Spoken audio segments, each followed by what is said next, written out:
నుంచి అపోస్తలుడు యోహాను గారు రాసిన 2వ పత్రిక 1వ అధ్యాయం ఉంటుందో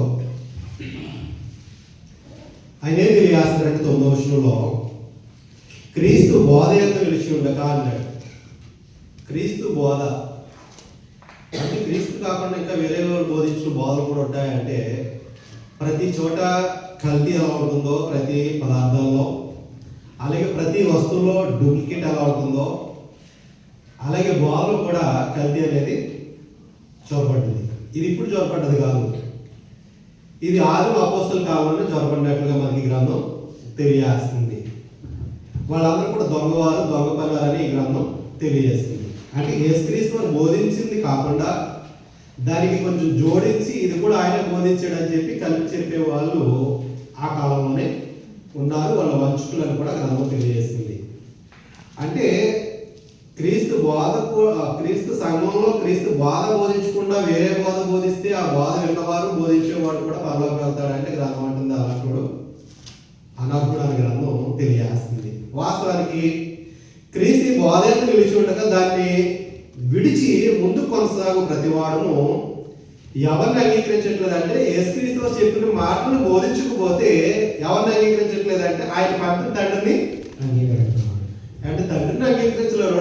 తండ్రితో ఎలా ఉంటాడు, వెళ్ళి పరమ తండ్రితో పరలోకంలో ఎలా ఉండగలుగుతాడు? ఏది ఇక్కడ మనం ఒక రోజు గడుపుకోవడానికి ఒక వారం గడిపేయడానికి ఏదో లాంటి జనాన్ని పూజ చేసుకోవడానికి ఎంతో కొంత కనిపిస్తే ఆయన అంటాడు ఇది నా కుమారుడు గారు పంపించిన బోధ కాదు ఇది. కాబట్టి బోధ కాకపోతే ఆయనతో సహవాసం కోల్పోతున్నాడు, తండ్రితో ఉండే సహవాసం కోల్పోతున్నాడు. అంగీకరించిన వాడు ముందు కొనసాగిన వాడు దేవుని అంగీకరించిన వాడు ఆ బోధ నిలిచేవాడు తండ్రిని కుమారుని అంగీకరించేవాడు అన్నాడు. అంటే ఏదైతే చెప్పారో యేసుక్రీస్తు వారి లోకానికి వచ్చి అపోస్తులకి అక్కడ ఉన్న సమస్త ప్రజలకు చెప్పి అపోస్తులకు అప్పగించిన బోధ వాళ్ళు ఏదైతే బోధిస్తున్నారో ఆ బోధలో నిలిచి ఉన్నవాడు తండ్రిని ఆయన పక్కన కుమారుని కూడా అంగీకరించేవారట. ఒకవేళ ఈ బోధ లేకుండా చాలా మంది లోకంలో బయలుదేరిపోయారు. ఇంటికి వస్తున్నారు, ఎక్కడ విజిట్లో వస్తున్నారు దుబాయ్కి. ఎందుకంటే ఇంటిలో సంఘాలు విడిచిపెట్టి ఇంకా వారి యొక్క గ్రామంలోనే మారుమూల ప్రాంతాలకు వెళ్ళలేనట్టు ప్రజలు కూడా ఇలాంటి సేవకులు కూడా స్వాతి కనబడి వారి వేసాం పరిగెత్తుకు వచ్చేస్తారు, టికెట్ వేసుకుని బ్యాగ్ వేసుకుని అక్కడ లేరు. ఆ సువార్త ప్రకటించాల్సిన ప్రదేశాల్లో అల్లూరులో ఆ చుట్టుపక్కల ప్రాంతాల్లో ఆయనే ఇక్కడేం చెప్పాలి, వచ్చి ఇక్కడికి వచ్చి ఎవరు చెప్తాడు, వచ్చి సువార్త చేస్తున్నాక వెళ్తా అంటాడు. అక్కడికి సువార్త ఎక్కడ చేస్తాడు, దుబాయ్ వచ్చి సంఘాల్లోనే కదా. సంఘంలో ఉండేది ఎవరు? క్రైస్తవులే కదా. ఏంటి ఇంటి దగ్గర నుంచి వచ్చి కూడా ఇక్కడికి వచ్చి క్రైస్తవులు చెప్తాడు, ఇంటి దగ్గర కూడా సంఘంలోనే మరి ఇంకేం చెప్తున్నాడు సువార్త అనేది. అంటే అపోస్తులు ఆవేదన చేయలే. సువార్త అనేది వేరు, బయటకు చేసేది. ఆరాధన అనేదేమో మన సంఘంలో కూడుకుని చేసుకునేది. కానీ ఆ బోధనలు నిలిచి ఉండకపోతే ఎవడైనా మీ బోధన దాకా అంటే అపోస్తులు చేసిన బోధన దాకా మీ అంతకు వస్తే వాడిని ఏం చేయాలి? శుభ్రంగా భోజనం పెట్టి బట్టలు ఏంటి చేతులు కాలికి పెట్టి జాతికి వెళ్ళండి, మళ్ళీ ఎప్పుడైనా మీకు డబ్బులు అవసరం అయితే కోల్పోయినప్పుడు ఉంటాడా? అలా అట్లా ఆయన మీ ఇంట్లో కూడా చేర్చుకోవడానికి ఇష్టపడుతున్నాడు. ఇంట్లో చేర్చుకుంటే ఏమవుతుంది అని అంటే వాడు ఎంతైతే మీ ఆదరణ వల్ల ఎంతైతే అబద్ధ బోధన చేస్తున్నాడో అందులో సగం మనకి ఫోటో వచ్చేస్తుందట. తెలియకుండానే పాపం సగం పంచుకున్న పరిస్థితి మనకి కనపడుతుంది. ఎవడైనా నీ బోధన తగ్గి మీ వద్దకు వచ్చిన వాటిని ఏంటో చేసుకునేవద్దు, శుభ్రని వాళ్ళతో చెప్పవద్దు. శుభ్రని వాళ్ళతో చెప్పేవాడు వాటి దుష్టక్రియలు, ఎవరి దుష్టక్రియలు అంటే క్రీస్తు బోధన తేనటువంటి వాడు దుష్టక్రియలు అంటున్నాడు. అంటే క్రీస్తు బోధ బోధించకుండా వేరొక బోధ బోధిస్తే వాడు దుష్టుడు సంబంధం అంటున్నాడు. దుష్టక్రియలు అంటే దుష్టుని యొక్క క్రియలు. దుష్టుడు ఏం చేస్తాడంటే ఎప్పుడు కూడా మనసులు చెరిపేవాడు. మనసులో ఉన్నటువంటి సరళతను చెరిపేస్తాడు. క్రీస్తునందున్న సరళతని అపాలు కూడా అదే చేస్తున్నాడు. కాబట్టి వాడు ఏజెంట్లు కూడా అదే చేస్తున్నారంట, ఏజెంట్లు లేకపోలే. కాబట్టి అలాంటి వాళ్ళతో శుభ్రం చెప్పేవాడు వాడి దుష్టక్రియలో పాల్గొడవకూడదు అంటున్నాడు. వాస్తవానికి అపోస్తుల బోధ ఏంటి అపోస్తుల బోధ? ఏం బోధించారు వాళ్ళు? మనకి ఈ బైబిల్ గ్రంథంలో ఎఫెసీలోని సంఘానికి అపోస్తుల పౌలు గారు ఆ సంఘం ఫౌండేషన్ మనకి తెలియజేశారు. చాలా విషయాలు తెలియజేశారు ఇందులో పౌలు గారు. ఏదో లేఖలే కదా, లెటరే కదా అనుకోండి. ఈ లేఖలు ఎంతో విలువైన లేఖలు. తరతరాలు కూడా చదువుకోవాల్సిన లేఖలు. ఏదో సాధ్యం చేస్తే మాకు అయిపోయింది పక్కన పడేసేవి కాదేవి.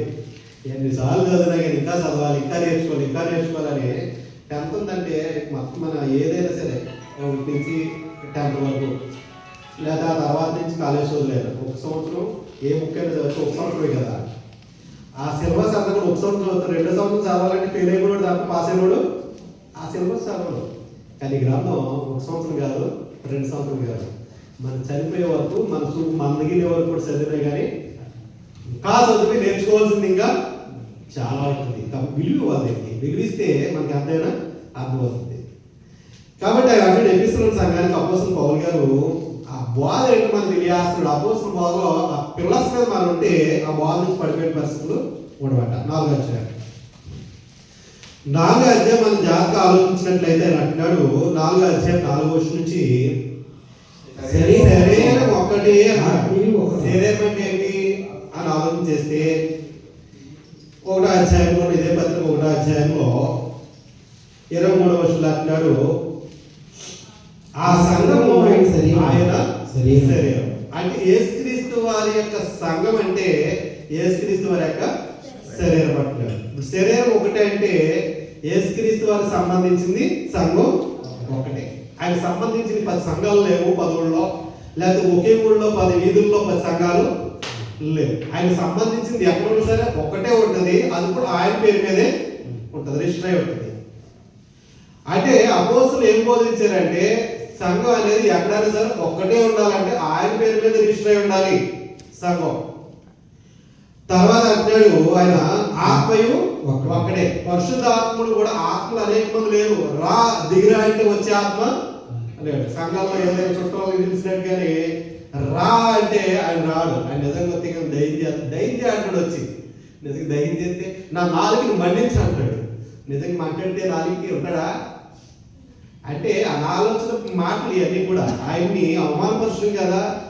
రా దహించాలన్నప్పుడు వెంటనే దహించేస్తే బూడిదైపోడు తెలియదు. బాధ ఏంటో ఆయన యొక్క గొప్పతనం ఏంటో తెలియదు. పరిశుద్ధాత్ముడు ఉంటే మనలో ఆ యేసుక్రీస్తు వారి దగ్గర ఏదైతే మాటలు విని అపోస్తలులు బోధించి ఇందులో రాయించబడ్డాయో ఆ మాటలనే మనం చదివి ఒక దేవులో దాచుకుంటే వాటినే వెలుగులు బయటకు తీస్తారు. ఆ పరిశుద్ధాత్మ నుండి తప్పు చేస్తే గద్దించడానికి, మనం బలపరచడానికి, ఈ విషయాలన్నీ కూడా మనకి ఉపయోగపడేట్టుగా చేస్తున్నారట. కాబట్టి ఆత్మయు ఒక్కడే, ఇంకో ఆత్మ లేడు. మనకున్న పరిశుద్ధాత్మ ఒక్కడే. ఆ ప్రకారమే మీ పిలిపి విషయమే ఒక్కటే నిరీక్షణ ఉండాలి. మా నిరీక్షణ ఏంటంటే మనం చనిపోతే పరలోకం వెళ్ళాలని ఆలోచన కలిగి ఉన్నాం. మనం ఆ పరలోకం మనం ఉంది, మనం వెళ్తాం. ఆ నిరీక్షించింది మనకు కనబడితే దాని గురించి మనం చూడాల్సిన అవసరం లేదు, ఎదురు చూడాల్సిన అవసరం లేదు. అది మనకు కనిపించట్లేదు కాబట్టి మనం ఉందే మనం ఎదురు చూస్తున్నాం. దాని నిరీక్షణ అన్నాడు. అది ఒకటే నిరీక్షణ ఉండాలి, ఒకటే నిరీక్షణ. తర్వాత ప్రభు ఒకటే అంటున్నాడు. ఇప్పుడు శరీరం ఒకటే అంటే సంఘం ఒకటే అంటున్నాడు. ఆ సంఘం ఏమైనదో అపోస్తలులు చెప్పేశారు. ఆత్మ ఒకటే అంటున్నాడు. ఆత్మ ఎవరో అపోస్తలులు చెప్పేశారు. అంటే యేసుక్రీస్తు వారు అపోస్తలులు కాబట్టి బోధలో ఉంది. నిరీక్షణ ఏంటో అపోస్తలులు వివరించారు. ఆ నిరీక్షణ కలిగి ఉంటున్నామో లేదో ఆలోచించాల్సిన పరిస్థితి మనకు ఉంది. ప్రభు అక్కడే అన్నాడు. మరి పాత నిబంధనలో తండ్రి అయిన దేవుడు కూడా ప్రభువుగా కొనియాడబడ్డాడు. అనేక మంది ప్రభువులు కూడా, రాజులు కూడా ప్రభువులుగా కొనియాడబడ్డారు. మరి ఇంతమంది ప్రభువులు ఉండగా కొత్త నిబంధన వచ్చేసరికి ప్రభు అక్కడే అన్నారు. ఎలా చెప్పగలరు ఆయన ప్రభు అక్కడే అని? ఆ ప్రభు కూడా ఎవరు ఎలా చెప్పగలరు అని అంటే అపోస్తలులు అడిగితే చెప్తారు. మన మానవులు అడిగితే ఆయన ప్రభు మాకు ఈయన ప్రభు అంటాడు. వాస్తవానికి ప్రభువులు అనేక మంది ఉన్నా మనకు ఒకటే ప్రభు అన్నాడు. ఆ ప్రభావం అపోస్తలులు బోధించేశారు. ఆ బోధన మీరు ఎవరైనా తెస్తే వాళ్ళ సొమ్మని కూడా చెప్పొద్దు అన్నాడు. ఇప్పుడు ప్రభు అక్కడే అంటున్నాడు. ప్రభు అక్కడే. ఆ ప్రభు ఎవరో మనం ఆలోచించేద్దాం ఒక్కొక్కటి దాని మీద. తర్వాత విశ్వాసం ఒకటే అంటున్నాడు. ఎవరి విశ్వాసాలు లేవు, విడిచిపెట్టలే. ఎవడో అందుకున్న విశ్వాసం అందులో ఉండొచ్చు, లేదంటే కనుక ఆ దేవుడే లేనని వారికి విశ్వాసం ఉండొచ్చు, వాళ్ళ విశ్వాసం వాళ్ళది. కానీ ప్రపంచంలో ఎవరైనా సరే క్రీస్తులని బాప్తిసం పొందితే ఒకటే విశ్వాసంతో పొందాలంటున్నాడు. అంతే తప్ప మా వీరిలో మా సంఘాలలో ఉన్న విశ్వాసం వేరు, మీకున్న విశ్వాసం వేరంటే వీళ్ళిద్దరూ రేపు పరలోకంలో ఎలా కూర్చోగలరండి? ఇక్కడే ఒక సంఘంలో వచ్చి కూర్చోలేకపోతే, ఇద్దరు కలిసి ఒక చోట కూర్చోలేకపోతే రేపు పొద్దున్న చనిపోయిన తర్వాత ప్రభు రాకుండా ఒకే చోట ఎలా కూర్చోగలరు? కాబట్టి విశ్వాసాలు ఎవరికి వాళ్ళు విడిచిపెట్టలేదు అపోస్తలుల బోధలో. నువ్వు ఎలాంటి వాడు అయినా సంఘానికి బయట ఉన్నా రావాల్సిన సంఘంలో చేర్చబడాలంటే ఒకటే విశ్వాసం అన్నాడు. ఆ విశ్వాసం ఏంటో కూడా మళ్ళా మనం చూడొచ్చు. తర్వాత ఒకే విశ్వాసం అపోస్తలుల బోధలో ఉన్నది. తర్వాత బాప్తిసం కూడా ఒకటే అంటున్నాడు. బాప్తిసం ఒకటే అయితే సంఘానికి ఒకలాగా ఎందుకు ముంచుతున్నారు? సంఘానికి ఒకలాగా ఒక క్రమం చొప్పున ఎందుకు ఇస్తున్నారు? ఆయన ఒక క్రమం ఇచ్చాడు. బాప్తిసం విషయంలో యేసుక్రీస్తు వారు మాదిరి చూపించారు యోహాను ఇచ్చినప్పుడు. ఆ తర్వాత ఆయన కూడా చాలా మందికి ఇచ్చినప్పుడు శిష్యులు ఇచ్చారని చెప్పన్నారు. ఆది అపోస్తలులు కూడా ఎలా ఇవ్వాలో తెలియజేస్తారు. యేసుక్రీస్తు వారు రోమపత్రులు కూడా తెలియజేస్తారు ఆ బాప్తిసం అనేది ఎలా ఇవ్వాలనేది. ఇచ్చిన తర్వాత లేదు మా సంఘంలో ఎలా ఇస్తామంటే అది నీ సంఘం కాబట్టి ఇస్తావు, కానీ ప్రభు పేరుతో రిజిస్టర్ అయిన సంఘాలు ఇవ్వడానికి అనుమతి ఇవ్వట్లేదు. ఆయన నీ పేరుతో రిజిస్ట్రేషన్ చేసుకుంటే అది నీ సంఘం కాబట్టి, కానీ పరలోక సంఘం ఆయన పేరుతో రిజిస్ట్రేషన్ చేయబడ్డది కాబట్టి మన ఆలోచనలు అక్కడ పనిచేయబట్టింది. బాప్తిసం ఒకటే, ఆ బాప్తిసం కూడా విశ్వాసం ఒక్కటైతే నువ్వు విశ్వసించాల్సిన రీతిలో విశ్వసిస్తే బాప్తిసం పొందడానికి ఎటువంటి అబ్జెక్షన్ లేదంటున్నాడు. బాప్తిసం ఒకటే, అందరికీ తండ్రి అయిన దేవుడు కూడా ఒక్కడే అంటున్నాడు. ఇద్దరు లేరు, ముగ్గురు లేరు, 10 మంది లేరు, 100 మంది లేరు, లేకపోతే 3 కోట్ల మంది లేరు. మనకి క్రీస్తులోకి బాప్తిసం పొందిన ప్రతి ఒక్కరు కూడా దేవుడు ఒక్కడే. ఆ ఒక్కడే అవడన్నది అపోస్తలులు చెప్పారు. తండ్రి అని దేవుడు చెప్పాడు, దేవుడు ఎవరో. ఆయన పంపినట్టు కుమారుడు యేసుక్రీస్తు వారు చెప్పారు, దేవుడు ఎవరో. ఆయన అపోస్తలులకు అప్పగించిన బోధలో ఉన్నప్పుడు ఆ అపోస్తలులు కూడా తెలియజేశారు దేవుడు ఎవరో. ఆ తర్వాత దెయ్యాలు కూడా తెలియజేసింది దేవుడు ఎవరో. ఎవరో ఎంతమంది కూడా దేవుడు కూడా తెలియజేశాడు దేవుడు ఎవరో ఎంతమంది అనేది. యేసుక్రీస్తు వారు తెలియజేశారు దేవుడు ఎవరు ఎంతమంది అనేది. ఆది అపోస్తలులు తెలియజేశారు దేవుడు ఎవరు ఎంతమంది అనేది. దెయ్యాలు కూడా నమ్మి దేవుడు ఎవరో ఎంతమంది కూడా తెలియజేశారు. కానీ ఈనాడు మనిషికి ఇష్టం వచ్చినట్టు సైకిల్ పెంచుకుంటూ పోతున్నారు. మాకు ఎంతమంది దేవుళ్ళు ఉన్నారు ఏంటి? క్రైస్తవులు కూడా వాస్తవ క్రైస్తవులు కాదు, క్రైస్తవ అరవడని వారు మాట నడిపించుకునేవారు. కాబట్టి అక్కడ ఈ పిల్లర్స్ మీద మనం కట్టుబడి ఉంటే మన అపోస్తలుల బోధలో ఉన్నట్టు. ఈ పిల్లర్స్ లో ఎక్కడైనా ఒకటి పడేసి కూడా గట్టి అవడం బయటిది, అది అపోస్తలులకు సంబంధించిన బోధ సంబంధించిన సంఘం అది కాదు. మరి కాకపోతే ఏమవుతుందంటే వారి దుష్ట క్రియలో పాల్పొందులు పొందాల్సిన పరిస్థితి ఉంటుంది అంటున్నాడు. ఒకసారి ఆలోచన చేద్దాం. అందరికీ తండ్రి అయిన దేవుడు అక్కడే, ఆయన అందరికీ పైగా ఉన్నవాడే, అందరిలో వ్యాపించి అందరిలో కూడా ఉన్నాడు. అయితే ఏమంటాడు? మనలో ప్రతి వారికి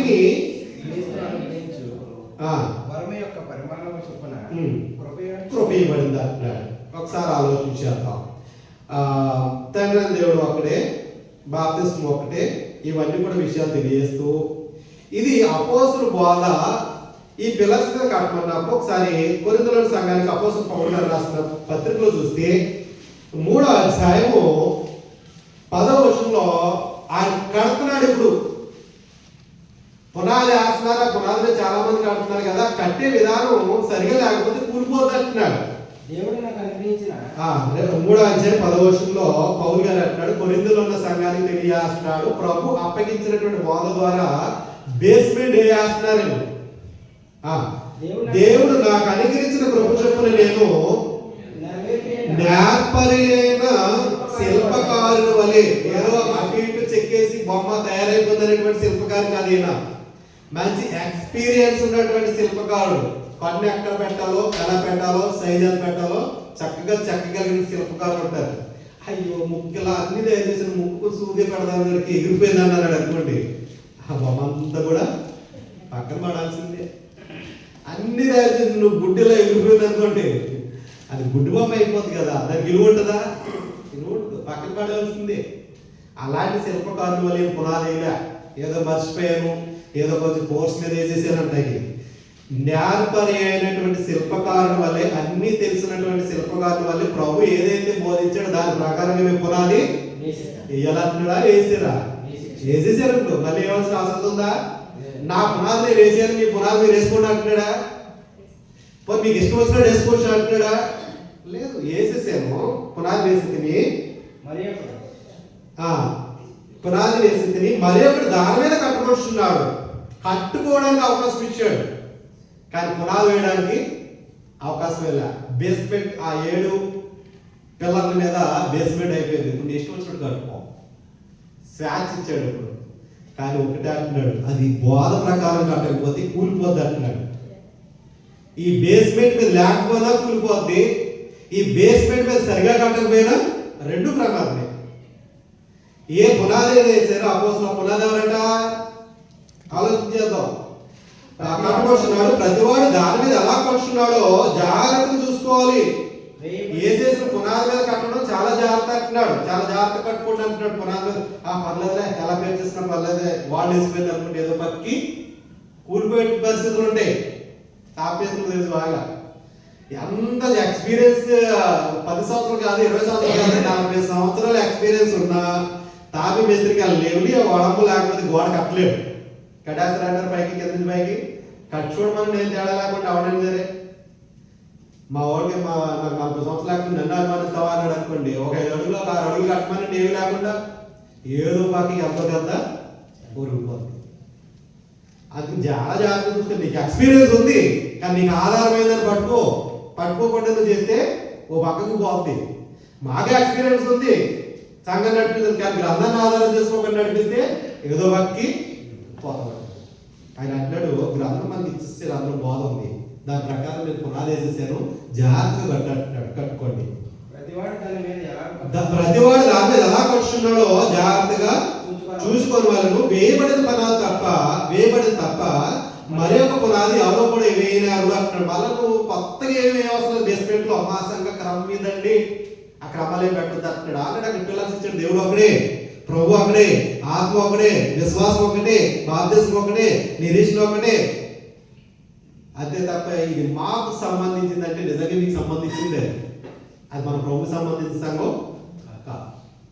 ఆ 7 పిల్లల్లో ఏదైనా ఒకటి తప్పించినా బేస్మెంట్ మారిపోతుంది, నూనె దారిలో కట్టేది నిలబడదు.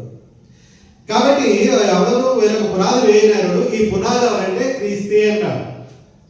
అంటే క్రీస్తు అనేటువంటి పునాది వేస్తే ఆ పునాది మీద కట్టిన సంఘం క్రీస్తు అవుతుంది, అదే క్రీస్తు సంఘం అన్నాడు.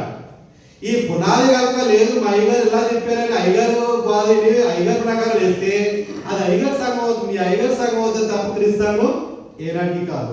నువ్వు బైబిల్ పెట్టుకుని 40 దినాలు కాదు, 40 సంవత్సరాలు ఉపవాస ప్రార్థన చేయడంలో అది మన ప్రభుకు సంబంధించిన సంఘం కాదంటున్నాడు. కాబట్టి అపోస్తలులకు అప్పగించిన బోధ ప్రకారం కట్టుబడిన సంఘాల యొక్క పరిస్థితి వేరుగా ఉంటుంది. అంగుళ ఆర్భాటాలు ఉండవు వీటికి. కానీ అంగుళ ఆర్భాటాలతో మనుషులను ఆకర్షించి జనాలు పెంచుకునేటువంటి సంఘాలు, అది ఈ బోధన తెచ్చేటువంటి సంఘాలు ఉంటే వల్ల దేవుని స్తోత్రం. లేకపోతే కానీ ఎక్కడ పోతుందో ఒకసారి ఆలోచించుకోమంటున్నాడు. అలాగే అపోస్తలుల బోధ బోధించుకొని అందరికి అప్పగించలేదు దేవుడు. అపోస్తలులకు అప్పగించిన బోధ బోధించాలంటే దానికి యోగ్యులుగా ఉండాలంటున్నాడు. ఒకసారి తిమోతి పత్రికకి వెళ్దాం. అపోస్తలుడు పౌలు గారు తిమోతిని సువార్త పని చేయమని, ఊరిని ఇచ్చేయాలి ఆ బోధ చేయమని. సువార్త పని చేయాలంటే అతను కొంచెం కండిషన్లు పెట్టాడు. 2వ పత్రికలో 2వ అధ్యాయంలో ఈనాడు ప్రతి ఒక్కరు కూడా బైబిల్కి తయారైపోతుంటే బోధించడానికి వాస్తవం మరి ఆయన బ్యాక్గ్రౌండ్ ఏంటి అని అంటే చాలా విషయాలు తెలియజేస్తున్నాడు పౌలు గారు. ముందే ఏమంటాడంటే తిమోతిని ఏమంటాడంటే పౌలు గారు 2వ అధ్యాయం 15వ వచనంలో, నువ్వు ముందు నువ్వు ఆయన మాటలు చెప్పాలంటే యోగ్యుడు ఉన్నావులేమో చూసుకో. 10th క్లాస్ ఎగ్జామ్ రెడీ అయిపోయావు కానీ ఏమో తెలదా మనకి, పాస్ అయిపోతామా, తెల్లమొక్క మీద చూడాలనిపించింది, ఏం చదవలే తెల్లమొక్క మీద చూడాలనిపించింది, ఎవరితో కాపీ కొట్టాలి. మళ్ళీ ఆ కాపీ కొట్టి ప్రసంగాలకి ఇక్కడ అవకాశం ఆయన నువ్వు చదువు, నీ దేవుడు ఎంతవరకు ఇచ్చాడు జ్ఞానాన్ని ఆ తలంపును బట్టి నువ్వు ఉన్నట్టుగా బోధించడానికి ప్రయత్నం చేయి. ఆడెవరో పెద్ద అయ్యగారు చెప్పాడు, ఈడెవరో పెద్ద అయ్యగారు చెప్పాడంటే పెద్ద అయ్యగారు ఎక్కడికి వెళ్తే అక్కడికి వెళ్తాం తప్ప దేవుడు ఉన్న చోటు మనం ఆయన ముందు యోగ్యుడు ఉన్నావు లేదో బోధించే నువ్వు జాగ్రత్త చూసుకో. యోగ్యత లేకపోతే అపోస్తలులు బోధించడానికి అర్హుడు అంటాడు, అర్హుడు కాదు అంటున్నాడు. దేవుడిది యోగ్యుడు కాను, సిగ్గుపడనక్కర్లేని పనివాళ్ళు ఉండాలట. పని విషయంలో సిగ్గుపడకూడదు. ఇది ఎవరి పనిది? దేవుడి పని. అవసరమైతే కింద కూడా చూడడానికి స్వార్థికుడు అంటే ఎవడైనా సరే మనం చేసడానికి సిగ్గుపడాల్సిన లేదు. ఎందుకంటే ఇది అంతా కూడా మన కుటుంబం, మన పని. మన పని చేయట్లో దేవుడి పని చేయట్లో మనం ఎందుకు సిగ్గుపడాలి? పైగా దేవుని యోగ్యుడు గాను సిగ్గుపడనక్కర్లేదు పరిమాణం గాను అమరణ సంఘాలు కూడా అంటాడు కదా, 1 పదాలు అనుకుంటా. సువార్త నిమిత్తం సిగ్గుడు అని, సువార్త ప్రకటించడంలో సిగ్గుడు అంటాడు. కాబట్టి సిగ్గుపడనక్కర్లేదు పరిమాణంగా ఉండు. సత్యవాక్యాన్ని సరిగా ఉపదేశించే వాళ్ళు ఉండంటున్నాడు. సత్యవాక్యం అంటే దేవుడు అనుగ్రహించిన ఈ వాక్యాన్ని నువ్వు సరిగా ఉపదేశించడానికి ప్రయత్నం చేయ తప్ప నువ్వు మళ్ళీ బెదిరెట్టేది దాన్ని. గ్రంథం ఇలా తిరగమంటే నువ్వు ఇలాగే తిరుగు, అంతే తప్ప నువ్వు గ్రంథం ఎలాగా నీ వైపుకి తిప్పేసుకో, నీకు అనుకూలంగా తిప్పేసుకో. చాలా మంది ఏం చేస్తారంటే వాళ్ళు తప్పు చేసినట్టు సమర్థించుకోవడానికి కొన్ని లేఖనాలని తిప్పేస్తారు. ఇప్పుడు ఎవరికో సపోజ్ ఇద్దరు భార్యలు కానీ ఇద్దరు భార్యలు ఉన్నారు అనుకోండి, సో ఆ తిరిగికే అప్పుడు ప్రశ్నించాడు అనుకోండి, ఏమంటాడు, దావీదు గారికి ఎంతమంది తెలుసా, నాకు ఇద్దరే కదా అంటాడు. అంటే ఎలా తిప్పేస్తాడు, బైబుల్ని తిప్పేస్తాడు. మనం తాకూడదు కదా మనం అనుకో, నావగారు తాగలే, మన నావగారు నీతి మంత్రి కదా, తిప్పేయడా.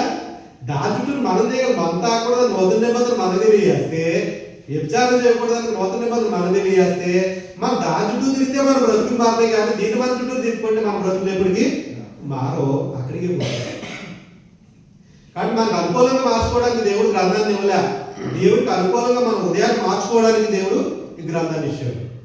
కాబట్టి ఏమంటాడంటే సత్యవాక్యం నువ్వు సరిగా ఉపదేశించేవాడు నువ్వు భయపడవద్దు. ఎవరికి ఇర్మియాకి తెలియజేశాడు, యేసుకేలు కూడా తెలియజేశాడు. నువ్వు భయపడవద్దు, భయపడకుండా నా మాట చెప్పు. నిన్నే మాలోలో దగ్గర పంపట్లే, మొండల తుప్పల్లో పంపిస్తాను నిన్ను అంటాడంటే ఎక్కడికి వెళ్ళినా సరే గుచ్చుకునే వాళ్ళు ఉంటారు. అయినా సరే నువ్వు భయపడి వెనక్కి వెళ్ళావా, వాళ్ళ చేతులు నిజంగా చేస్తానంటాడు. మన స్వార్థ నిమిత్తం ఎవరికి భయపడాల్సిన అవసరం, దేహాన్ని చంపుకోవడానికి భయపడాల్సిన అవసరం మనకి లేదు. ఆత్మ దేహాన్ని నరకంలో పాడేసే వారికి భయపడాల్సిన అవసరం ఉంది. కాబట్టి ఆయన సత్యవాక్యం సరిగ్గా ఉపదేశించే వారు కానీ వినివే దేవుడికి కనపరుచుకున్నట్టుకు జాగ్రత్త అంటున్నాడు. జాగ్రత్త తెలియజేశాడు. డేంజర్ ఉంది. ఎవరు కనపరచకుండా చేస్తున్నావు మనుషులుగా, లేదా ఫేస్బుక్లో బయటోలుగా, యూట్యూబ్లో చిల్లర డబ్బులు పాడేసేవాడుగా, యూట్యూబ్ డబ్బులు ఆడతారు కదా అని చెప్పి వాళ్ళు ఇష్టం వచ్చినట్టు జనాలు పూజ చేసుకుంటే రేపు పొద్దున ఆయన దేవుడి ఇచ్చి ఆగిపోతాయి. ఆయన నిధులు అక్కడ ఉన్నాయి. ఆయన నిధులు మనకి ఇచ్చేటువంటి ఆగిపోతాయి. ఇక్కడ లోకపు నిధులు కాదు మనకు కావాల్సింది.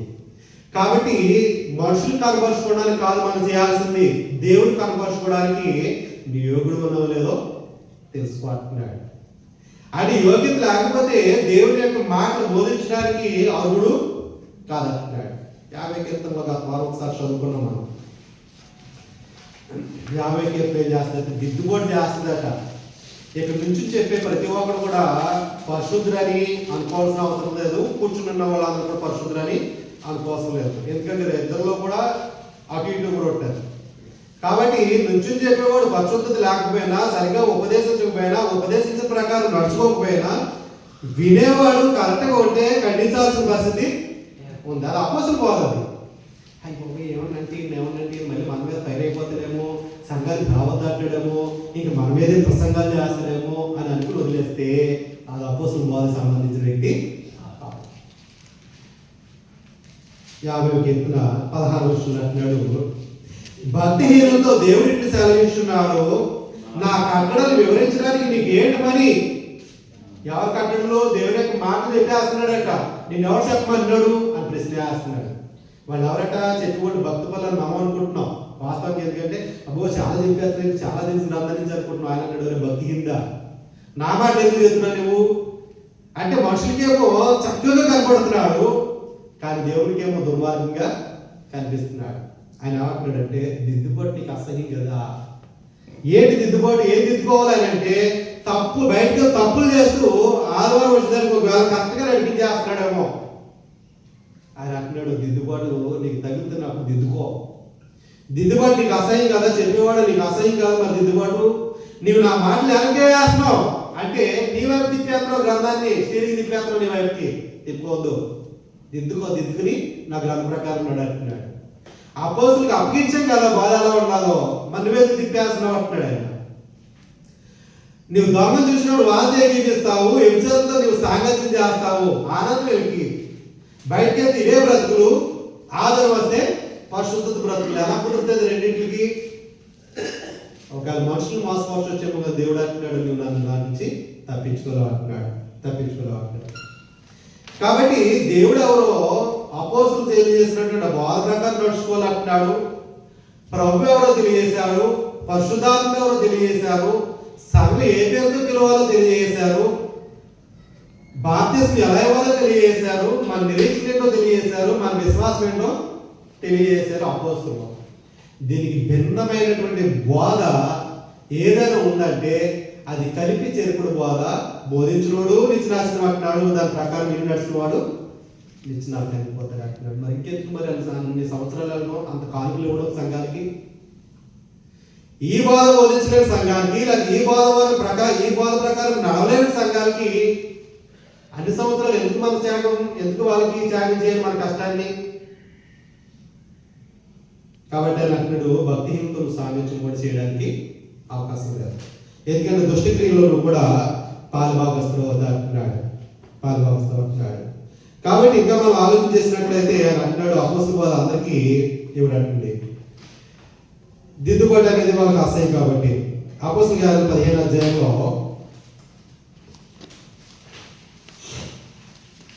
బయలుదేరే వెళ్ళు. అపోస్తల కార్యాల్లో కూడా 15వ అధ్యాయంలో ఒకసారి మనం ఆలోచన చేసినట్లయితే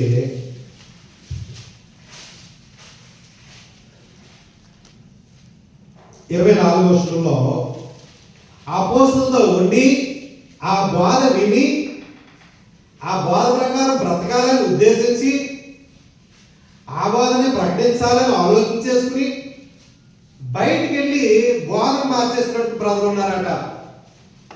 ఏం బోధన మార్చేసారు? అపోస్తల కార్యాలు 15వ అధ్యాయం అంటే గల్తీలు రాసినట్టు సంఘానికి రాసినట్టు పత్రికే ఈ 15వ అధ్యాయం. కాబట్టి అక్కడికి వెళ్ళి వాళ్ళ మనసులు చేరిన వారిని అక్కడ వాళ్ళు మేము అధికారం లేదు అంటారు. అంటే అది అపోస్తల బోధ కాదు. విన్నారు, అపోస్తల బోధ విన్నారు, కానీ బోధించేది మాత్రం అపోస్తల బోధ కాదండి. కల్పిస్తారు దానికి. కల్పిస్తే అపోస్తల బోధ అవుతుంది అంటే కాదంటున్నారు. వాళ్ళ దగ్గర గ్రంథం ఉంది. ఇప్పుడు అందరి చేతుల్లోనూ ప్రపంచం అంతా కూడా ఒకటే గ్రంథం ఉంది. అందరూ కూడా కూడుకునేది ఇలాగే. మరి పేర్లు ఎందుకు మారుతున్నాయి సంఘానికి, బోధలు ఎందుకు మారుతున్నాయి అంటే మా అయ్యగారి అనకుండా ఇది మాకు దేవుడిచ్చిన గ్రంథం నుంచి అంటే ఎవడో నోట్స్ మనకెందుకు? దేవుడిచ్చిన కదా చక్కని నోట్స్ చదువుకో, ఇబ్బంది లేదు. కానీ గ్రంథానికి ఎంతవరకు అనుగుణం ఉందో దాన్ని ఆలోచించి తీసుకోమంటున్నాడు. వాళ్ళు ఎవరు పర్వాకు వెళ్ళి వచ్చి అడిగి తెలుసుకున్న రాసింది అది రాదు కాదు, వాళ్ళకి ఏదో ఇచ్చిన ఆలోచన అది. కాబట్టి ఆ ఆలోచన వాళ్ళకి ఇచ్చినట్టు ఆ పుస్తకాల్లో ఉన్న ఆలోచన ఆ గ్రంథానికి దగ్గరగా ఉందా లేదో చదవాల్సినటువంటి పరిస్థితి ఉంది. కాబట్టి ఆయన ఏమంటాడంటే 15వ అధ్యాయం 24వ వచనంలో కొందరు మా యొద్ద నుండి వెళ్ళి తమ బోధ చేత మిమ్మల్ని కలవరపరిచి మీ మనస్సులను చెరుపుచున్నారని వింటివి అన్నాడు. అపవాది డైరెక్ట్ గా అటాక్ చేయడు మనుషుల మీద, బాడీ మీద అటాక్ చేయడు, మనసుల మీదే అటాక్ చేస్తాడట. ఎందుకంటే దేవుడికి కావాల్సింది కదా, దేవుడికి కావాల్సిన మనసే, అపవాది కూడా కావాల్సింది అదే మనసు. దేవుడికి ఏమో నిర్మలమైన మనసు కావాలి, అపవాదికి ఏమో నిర్మలంగా ఉండడం ఆయనకి ఇష్టం లేదు. దాన్ని చెరిపే లేదు. అలాగే చెప్పేసరి కదా 2 కొరింథీ పత్రికలో ఇది ఎలా చూసుకోండి. 11వ అధ్యాయంలో మనసును చెరిపేస్తాడు దేవుడు, చెరిపేస్తాడు. 11వ అధ్యాయం 3వ వచనం ఏదైనా తోటలో జరిగిన కార్యక్రమం గురించి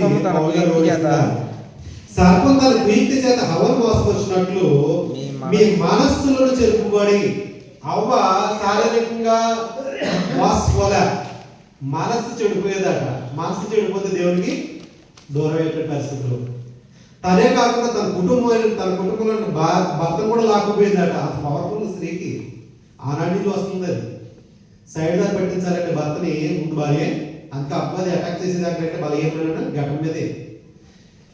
కాబట్టి ఏమంటాడంటే మనసును చెరిపేవాడు అపవాది అంటున్నాడు. సర్పం తన కుయుక్తి చేత అవని మోసకొచ్చినట్టు మీ మనసును చెరపబడి క్రీస్తు ఏడలున్న సరళత నుండి పవిత్రత నుండి ఈ పేరును తొలుపునేమో అని భయపడుతున్నారు అంటున్నాడు. ఎప్పుడైతే మనసు చెడిపోయిందో పవిత్రత నుండి చెడిపోతారట, తప్పిపోతారటండి. కాబట్టి ఇక్కడ ఏమంటాడంటే మా యొక్క నుండి కొందరు బయలుదేరారని 15వ అధ్యాయం అపోస్తల కార్యాలు అంటున్నాడు. బయలుదేరి మీ మనసులు జరుగుతున్నారు అంటున్నాడు. మిమ్మల్ని కలవరపరిచి మీ మనసులు జరుగుతున్నారని వింటివి, వారికి మేము అధికారం ఇచ్చి ఉండలేదు అంటున్నాడు. అధికారం ఇవ్వలేదు అంటుంది. ఎవరు అధికారం ఇవ్వలేదు? అపోస్తలులు అధికారం ఇవ్వలే, బోధించడానికి పర్మిషన్ లేదు. ఇప్పుడు ఎన్ని సంఘాలు వస్తున్నాయో, ఎంతమంది సేవకులు పుట్టుకొస్తున్నారో, ఎవరైనా మీకు పర్మిషన్ ఎవరిచ్చారు బోధ బోధించడానికి? కాదు ఇప్పుడు అందుకే లాగుతున్నారు, మీకు సంఘం పెట్టడానికి అధికారం ఉందా? ఏ డాక్యుమెంట్స్ వేస్తారు కదా, వాస్తవ సంఘానికి కాదు, బోధించడానికి అధికారం ఉందా? ఉంటే ఏ బాధ బోధిస్తున్నావు? ఎక్కడ నేర్చుకున్నావు బాధ? ఇది గ్రంథం నుంచి చెబుతున్నావా, సొంత ఆలోచన కలిపేసేవా? నువ్వు చేసేదంతా కూడా గ్రంథంలో ఉందా అని ఆలోచించేసి అడిగేవారు లేదు.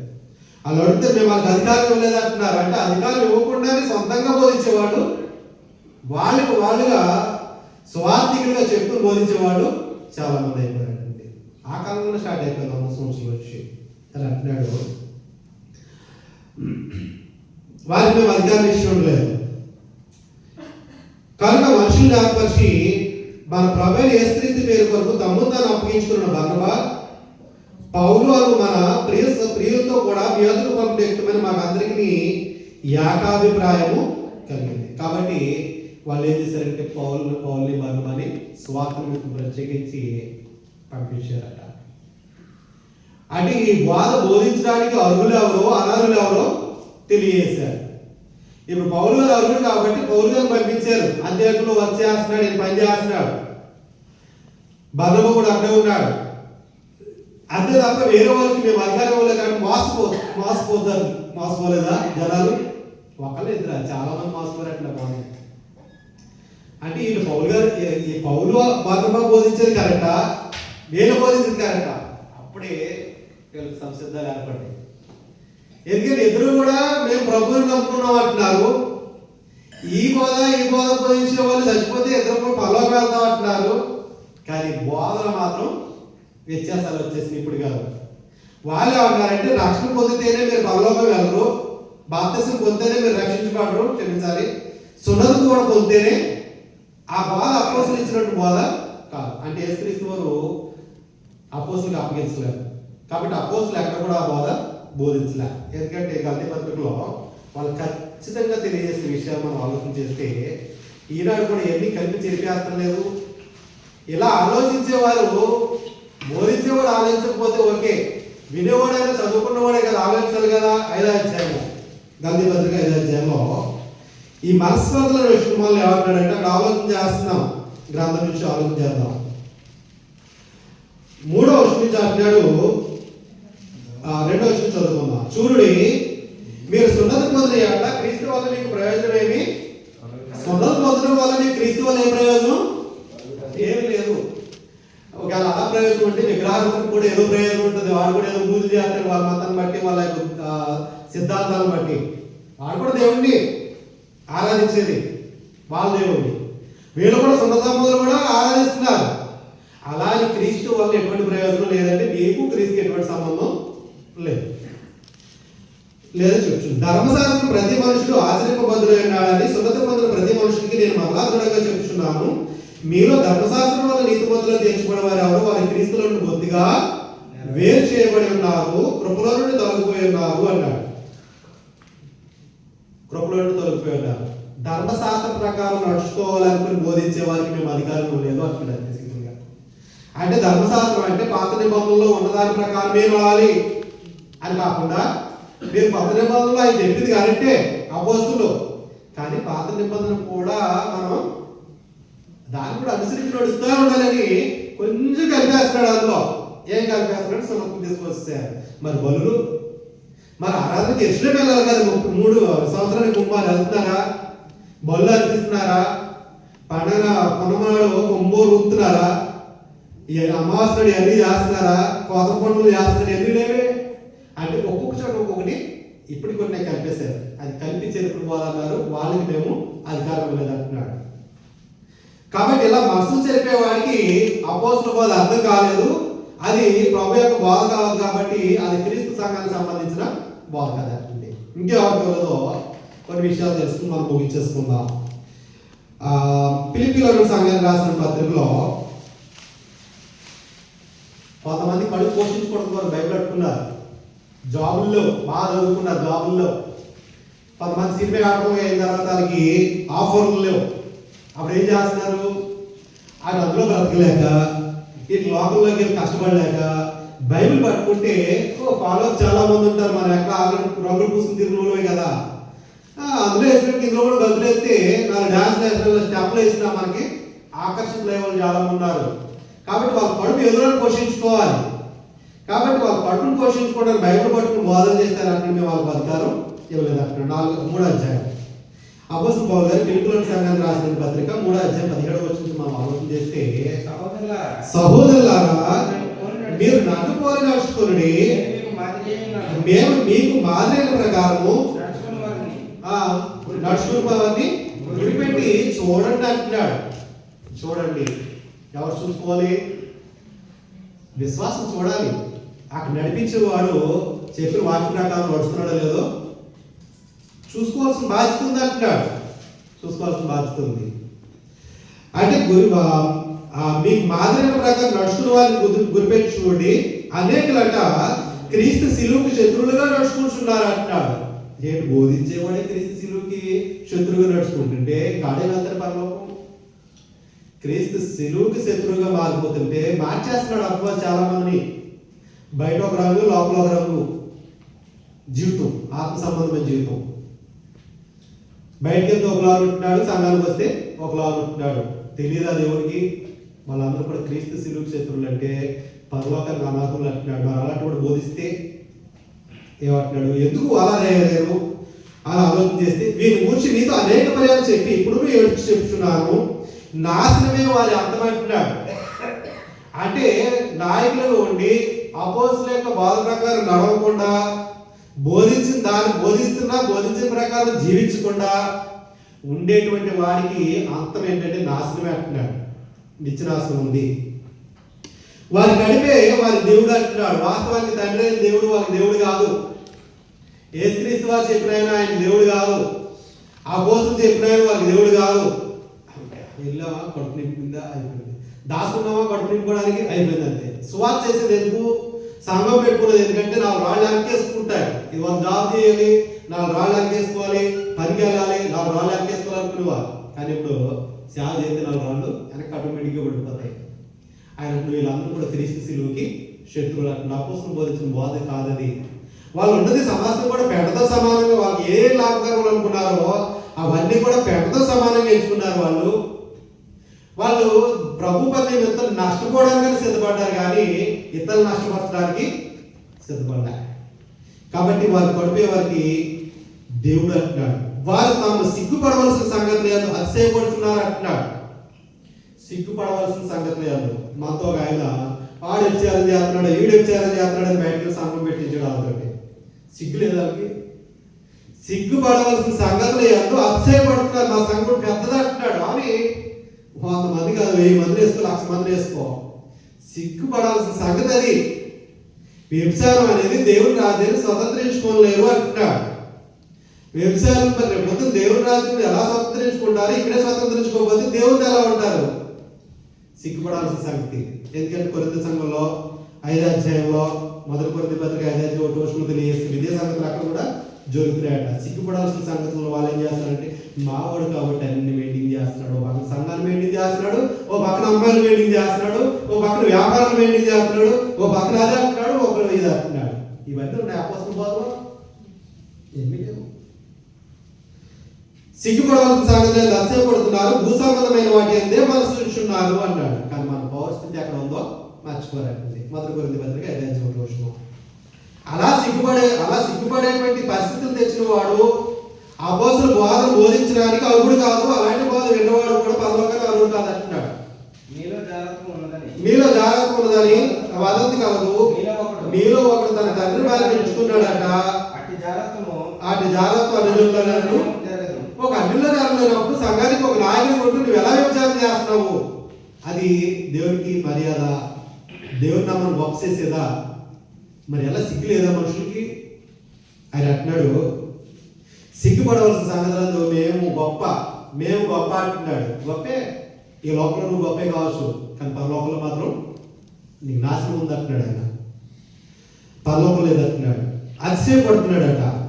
అన్ని జల్లాలు ఇలా జరిగింది కదా, ఇట్లుండి మీరు ఒప్పుకున్నారే కానీ మీరు అంత మాత్రం దుఃఖపడి ఎలాంటి కార్యం చేసిన వారిని మీలో నుండి వెలివేసిన వారు వెలేస్తే మనతో సహవాసం పోద్దని. వెలేస్తే ఏమన్నా లాభాలు ఏమంటే కట్టయిపోతాయి, వెలేస్తే మనమే వదిలేస్తాడని. అవన్నీ వాళ్ళు ఆలోచించలే. అపోస్తులు ఆలోచించారు, తప్పు చేస్తే తప్పుగానే ఖండించబడేసినట్టు. ఎవరు ఊరుకున్నారు వాళ్ళు? ఎక్కడ మొదలెట్టుకున్నారు? ఈవెన్ పేతురు గారు చిన్న తప్పు చేస్తేనే పౌలు గారు సర్లే అని అన్నాడా? పౌలు గారు ఊరుకోలే. పేతురు గారు నీకు అబ్బా ఏంటి ఇలా చేసేవంటి, నువ్వు యూదులు ఒక క్రైస్తవులు అయ్యండి యూదుల వల్ల ఎందుకు నడుచుకుంటున్నావు, యూదులోకి ఎందుకు అయిపోయావు, సున్నత పొందులో నుంచి వేరైపోతావు అన్ని దానిలో వచ్చి అని ఆయన్ని నిలదీశాడు. అపోస్తలుల బోధ నిలదీస్తుంది. ఎందుకంటే మన పరలోక సంబంధం కదా, మన పరిస్థితి పరలోకంలో ఉంది కాబట్టి ఇటువంటి వాళ్ళని వెళ్ళేసిన కాదు. నేను ధ్యాన విషయమే దూరం అన్నాను, ఆత్మ విషయమే సమీపం ఉండి మీతో కూడా ఉండినట్టుగానే ఇటు కార్యము ఇలాగ చేసిన వాళ్ళ గురించి ఇదివరకే తీర్పు తీర్చి ఉన్నాను. ఏమనగా ప్రభు అయిన యేసుమందు వారి ఆత్మ రక్షింపబడినట్లు శరీరం నశించటకే మన ప్రభు అయిన యేసుక్రీస్తున్నామని మీరును మన ఆత్మీయ మన ప్రభు అయిన యేసుక్రీస్తు బలంతో కూడి వచ్చినప్పుడు అట్టి వారిని సాతానుకు వ్యభిచారం చేస్తూ సంఘంలో నాయకులుగా కొనసాగితే, వ్యభిచారం చేస్తే ఇక్కడికి వచ్చి బోధిస్తే, వ్యభిచారం చేస్తూ సంఘంలో ఏదో కార్యక్రమంలో ఇన్వాల్వ్ అయిపోతుంటే ఆయన అంటున్నాడు సాతానికి అప్పగించేస్తాడట, హృదయాలు మార్చుకోమంటున్నాడు. ఇది అపోస్తలుల బోధ. ఇది జీవితాలు మార్చుకోమన్నది అపోస్తలుల బోధ కానీ కప్పుపుచ్చుకోమన్నది అపోస్తలుల బోధ కాదు. కాబట్టి అపోస్తలుల బోధ అంటే ఏదో బోర్డు పెట్టుకుంటా కాదు. ఇది ఏదో 4 ముక్కలు చెప్పేసి ఇదంతా అపోస్తలుల బోధ అని కలిపేయడానికి కాదు. అపోస్తలులు ఏదైతే బోధించారో ఆ పర్టికులర్ జీవితం ఉండాలంటున్నాడు. కాబట్టి మిగతా విషయంలో ప్రభు చిత్తమైతే వచ్చే వారం ఆలోచించేద్దాం. ఇంతవరకు మీ అందరికీ ప్రభు నామములో తెలియజేస్తున్నాను.